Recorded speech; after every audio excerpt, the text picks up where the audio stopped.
Gràcies a tots per convidar-me aquí a Granollers. Jo que soc de Vic i vinc un poc per aquí, la veritat és que és un plaer estar aquí a Granollers. Em recordo molt aquesta ciutat on vaig treure el carrer de conduir aquí. La veritat és que t'he de reconèixer que fa molts anys que no venia i és un plaer estar aquí amb vosaltres. I de fet, abans d'explicar-vos alguna cosa més vinculada a la innovació, que és el que volia compartir amb vosaltres, se m'ocorria ara pujant fer la comparativa de Granollers o Vic, que és on visc jo ara, d'on vaig néixer, d'on visc jo ara, que és Palo Alto, Califòrnia, que està al mig del Silicon Valley, que és l'entorn que potser tenim identificat fins i tot.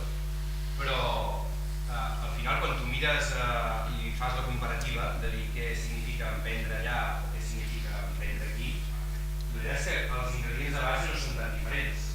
Jo he estat 11 anys emprenent des de Catalunya, he muntat 6 empreses aquí, algunes m'han anat prou bé, d'altres no tant.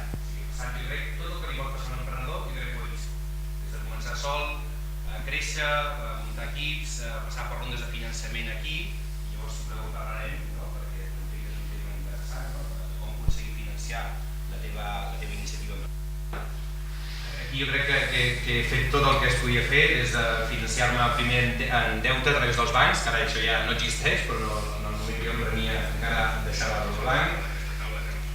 M'he financiat passant per inversors tipus Business Angels, que han invertit a les meves empreses, i ja amb VCs o empreses de private equity amb rondes d'inversió més gran. En tot aquest sentit us puc explicar molt i compartir la meva experiència del que ha suposat financiar-me.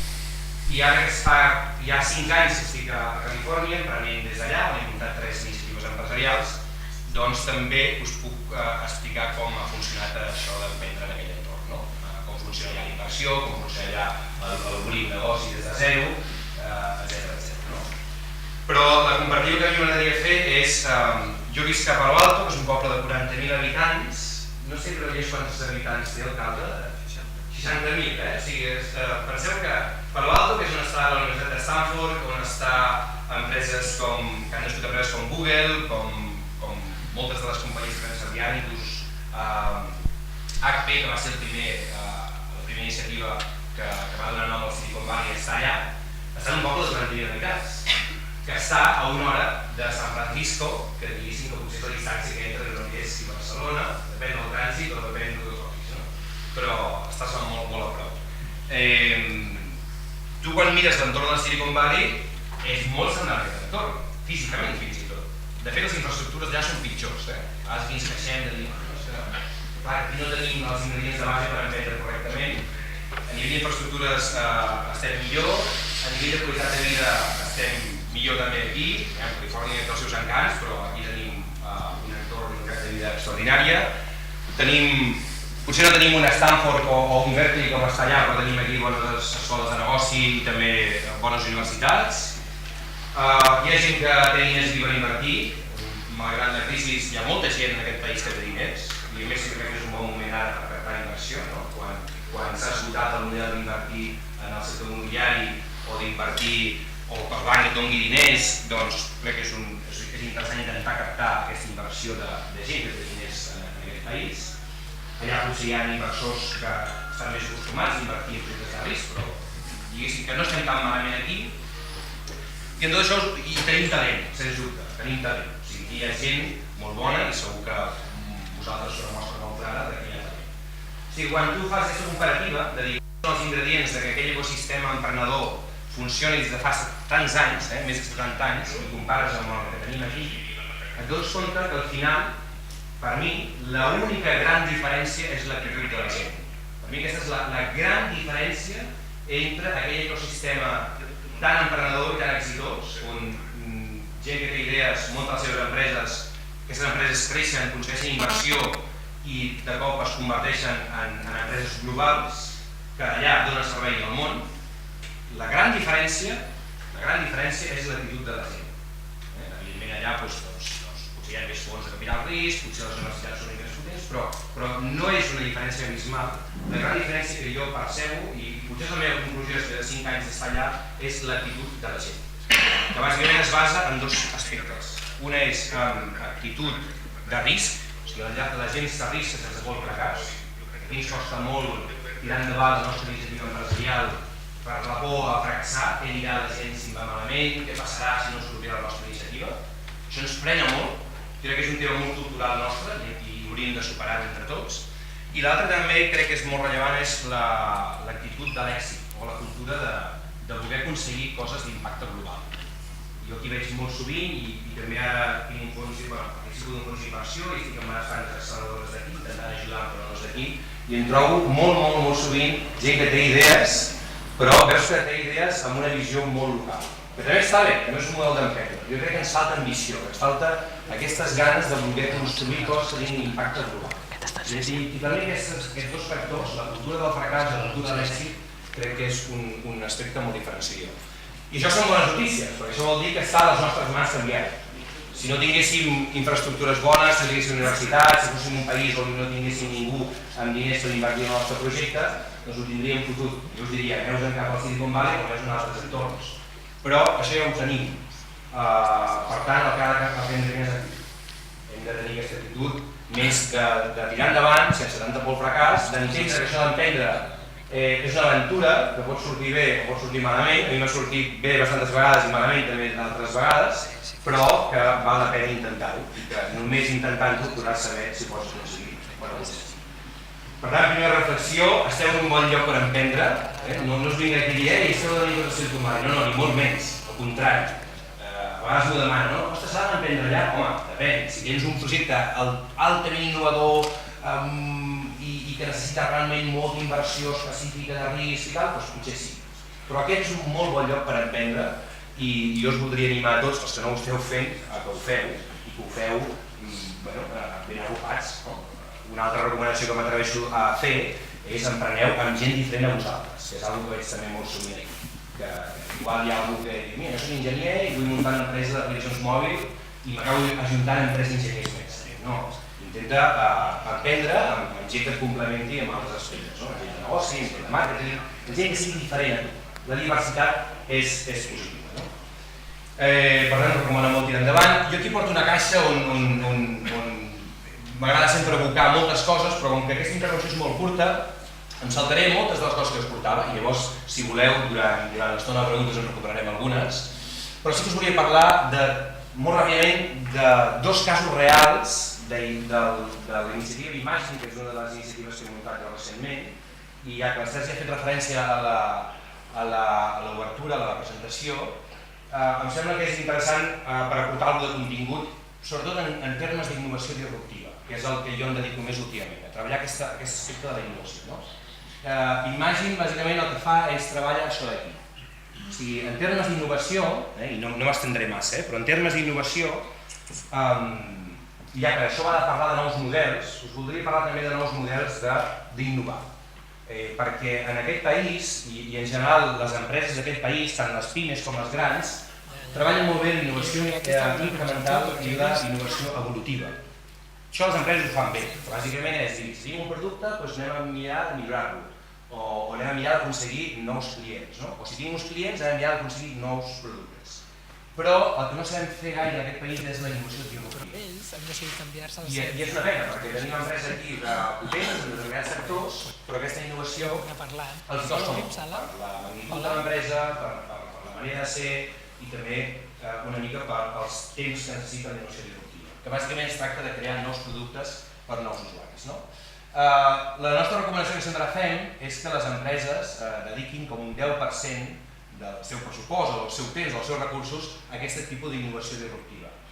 Perquè, molt important, i aquesta sí que és una dada que m'agradaria transmetre, i més això ho he intentat quantificar en un informe que ha sortit recentment, de mitja, tal com van les coses, amb aquesta penetració que té la tecnologia i amb aquest canvi de regles que implica la tecnologia, veurem exemples molt clars en els 2 ponents que tenim a continuació, en el cas d'Airbnb és claríssim, com la tecnologia permet trencar completament amb les normes establertes en el sector de l'allotjament, doncs en aquesta irrupció de la tecnologia el negoci que faran les empreses d'aquí a 10 anys vindrà en el 70% de mitja de la innovació disruptiva, amb la capacitat que tinguin les empreses de crear nous productes per nous clients. I això és una gran oportunitat pels emprenedors, perquè les grans empreses no saben fer o no poden fer innovació disruptiva. Els emprenedors, i entenc que hi ha molts, o les empreses petites, que són més àgils, que poden fer aquest tipus d'innovació agafant més riscos i treballant més ràpidament, poden donar grans serveis a les empreses. I les empreses grans també han d'entendre que aquest tipus d'innovació no ha de tenir tant un retorn en inversió, que també, però sobretot un retorn en learning, en aprenentatge. Perquè tot el que aprenguis fent innovació disruptiva és el que et permetrà llavors millorar les coses del teu propi risc. Si voleu, si algú està interessat, ens estendrem més en això, però la idea de fons d'això que voldria quedar jo és que la col·laboració entre gran empresa i emprenedors és una grandíssima oportunitat pels dos, per la gran empresa que necessita innovació disruptiva i pels emprenedors, que a vegades quan un es posa a vendre i diu, bueno, però qui vendrà el que estic fent jo? Doncs intenta acostar-te a les grans empreses que necessiten el tipus d'emprenedoria i innovació que fas.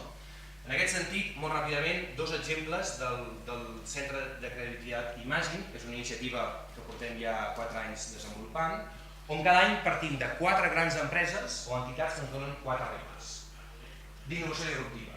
I des del món de l'emprenedoria, des del món de la innovació disruptiva, nosaltres els hi proposem reptes.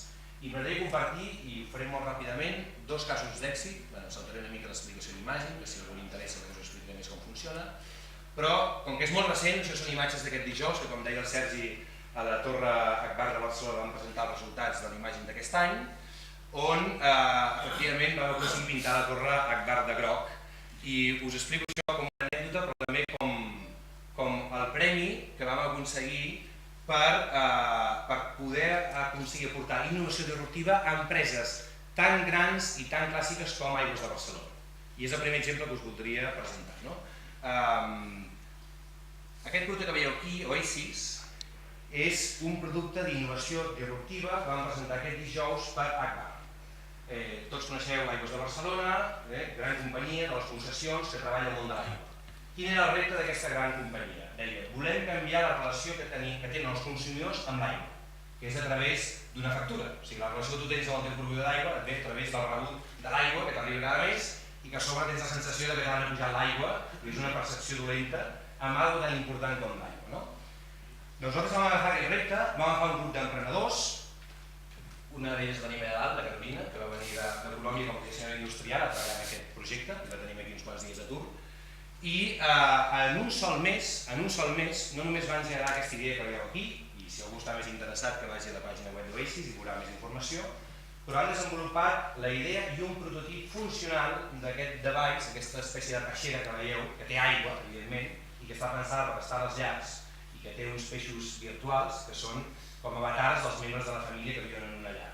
I això et dona informació del consum, això et dona informació del consum personalitzat per cadascú, si gastes més aigua al compte l'aigua canvia de color, si t'hidrates malament i no veus prou aigua el peix va baixant de nivell. O sigui, hi ha tota una sèrie de relació amb l'aigua canviant que s'ha transformat a través d'aquest device.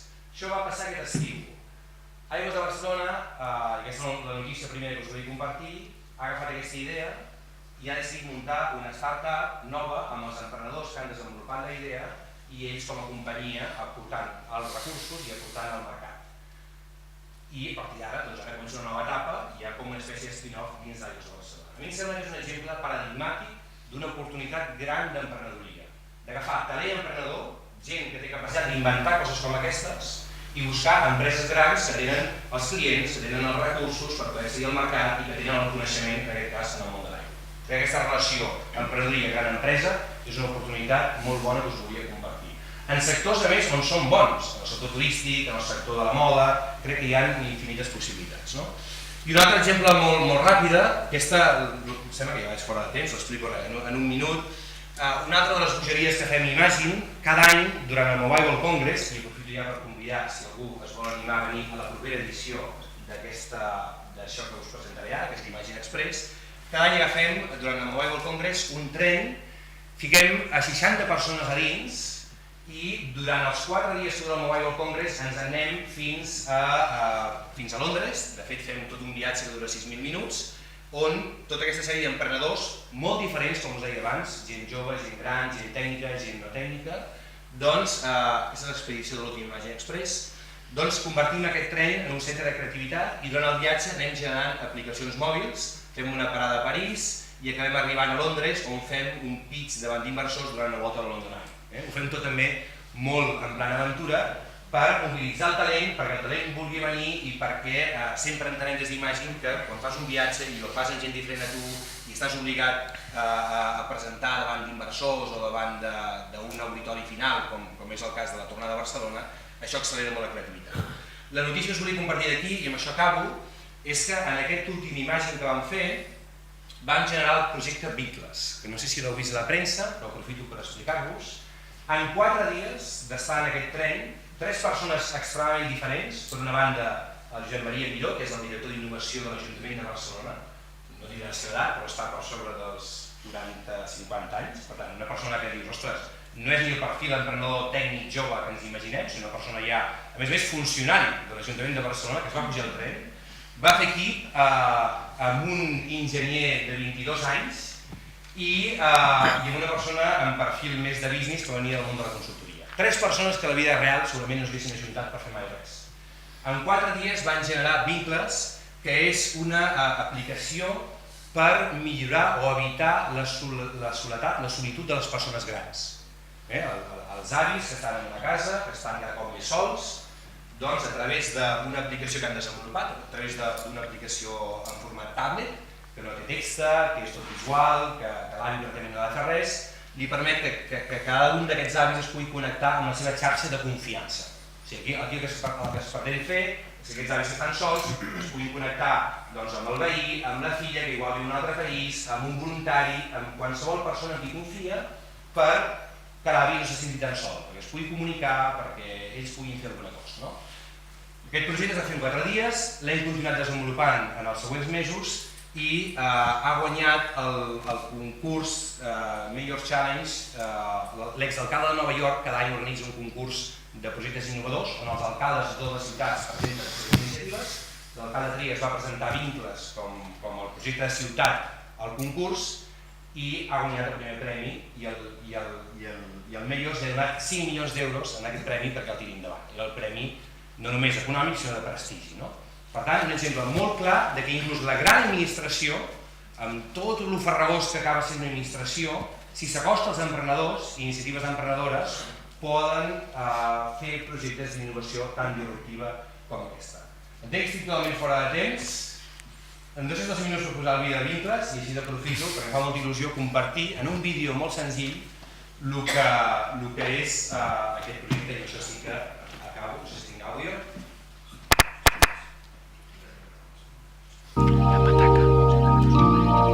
When you try your best but you don't succeed, when you get what you want but not what you need, when you feel so tired but you can't sleep, stuck in rivers,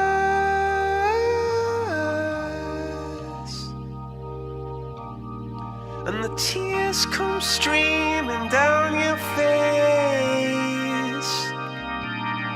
when you lose something you can't replace, when you love someone but it goes to waste, could it be worse?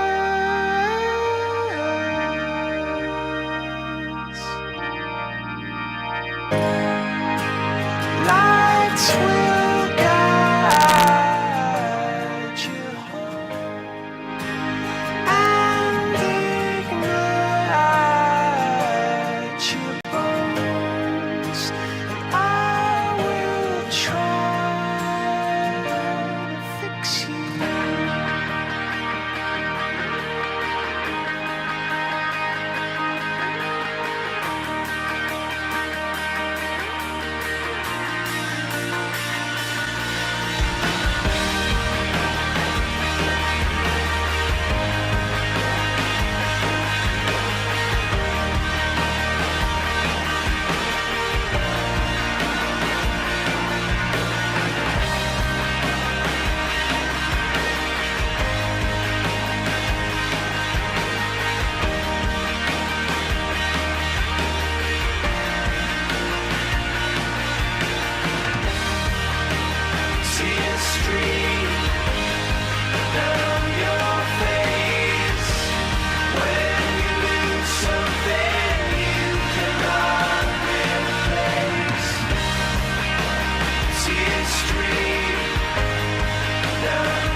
will guide you home and ignite your bones, and I will try to fix you.